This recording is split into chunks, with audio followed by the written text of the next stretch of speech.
Yeah, so hello and welcome to another video. Today I will show you how to make this wonderful close simulation, with this case with a car. And of course we'll start with a new scene, but in this case I would have to import my wonderful car again, so we're just going to delete everything.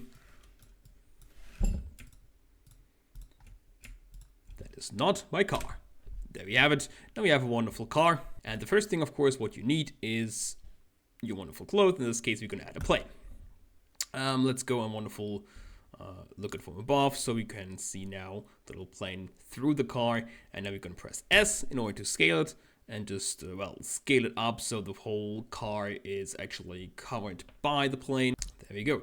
Of course this one is currently below. We have to put it upwards, so we're just gonna go and press G, and then we're gonna press Z, and then wonderfully pull it up above the wonderful car. Well, today, yeah, I also don't have the screencast on because, well, I'm now in the left corner because I currently don't have a green screen. So, yeah, you actually have to live with my background now. So, hopefully that's not too distracting.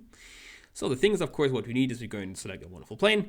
We're going on to the physics tab, and we're going to add a close simulation. In this case, this one is wonderful in the middle of nowhere because I'm currently at frame 136. Let's go to 1, and of course, if you now press play, you would see the thing would just fall through everything into the void. But of course, that is something we don't want. So we actually have to define with what the plane should collide with. In this case, it will be the car. So we're gonna add a collision, and of course the floor. There we go. Let's make a wonderful floor. Let's see, this one should be a little bit below. We're also going to make a collision. So very important is that you disable single-sided for the car, because this one is not single-sided. This one has a lot more than one side, so we're just going to disable that, because if you don't, then you can have problem with clipping, with stuff like the wonderful plane sticking through or the car sticking through. So we're just going to disable that to make it better. So the thing is, of course, if we now press play, you can see the thing is going to generate, and well, nothing really is happening because the thing, of course, a plane has to bend, and in this case only one face can bend, which is nothing. So we're gonna just go right click, make a bunch of subdivisions. Of course, the more you make, the more time it takes to render. And we're gonna press now red space again, let the wonderful play model go for that. We can see the frames go into the knees, but we can see now it is going pretty smooth. But the thing is, it's still pretty blocky. This is something we can easily fix by going into a wonderful modifier and just gonna add a subdivision surface. You can see now it's now a little bit better. Let's make it to 2, and of course right click and make it smooth, and we can see now it's way better. Of course we can make this one way more if we want, but of course more always means more render time, more stress for your computer. I think the one that we saw in the intro took probably 10 minutes for my PC to render.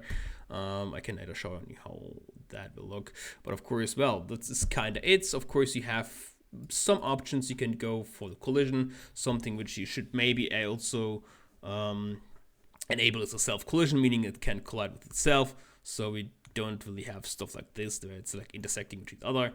So in this case, it will not collide with each other and then do physics stuff. So we can do that. You can see in this case also this one is a little bit too short. So let's go back and make this one a little bit bigger. The thing is, of course, if you change something, you have to re-render it again. In this case, let's make, I think it's fine with the subdivisions. It's just for show. So yeah. You can see there we have it. And well, this is of course something you can always change and adjust. And yeah, something which you always can change is the quality steps, which of course makes this harder to render, but it will look a little better. For example, this one is 2. If I make it 35, we're going to have a little bit more stuff, but of course we have to render it again, and it will take time. Something which of course is also important is maybe the object collision distance. This is of course the distance which it will collide with. For example, in this case we have 0.05. In this case, if we make it 2, it will, or 1 meter, it will actually collide with that 1 meter above the object. as you can see now, it is starting on top here, even though it's not really connecting with that. This of course can help you minimize clipping or anything in between. So yeah, I think that's kind of it. Also can make here anything higher. We can change the white of everything, but in generally that's kind of it. So I hope you learned something, and well, see you next time. Don't forget to subscribe. Bye.